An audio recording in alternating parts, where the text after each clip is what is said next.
Bugün turizmdə uğur artıq yalnız ölkəyə gələn turistlərin sayı ilə ölçülmür. Hazırda turizm sayəsində uğurun qiymətləndirilmə meyarları dəyişir. Bunu Dövlət Turizm Agentliyinin sədri Fuad Nağıyev Asiyada qarşılıqlı fəaliyyət və etimad tədbirləri üzrə müşavirədə ölkələrində yaşıl turizm mövzusunda beynəlxalq konferansda deyib. Onun sözlərinə görə əsas məqsəd zəngin təbii və mədəni irsi yalnız təqdim etmək deyil, həm də onu qorumaq, inkişaf etdirmək və gələcək nəsillərə ötürməkdə. Dövlət Turizm Agentliyi tərəfindən dayanıqlı turizmin inkişafı istiqamətində mühüm addımlar atılır.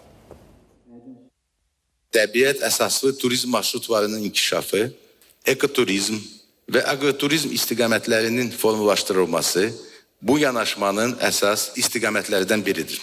Qlobal iqlim dəyişikliyinin fonunda temperatur dəyişiklikləri, su ehtiyatlarının azalması, ekstremal təbiət hadisələri və ekosistemlərin degradasiyası bir sıra turizm ölkələrinə təsir göstərir.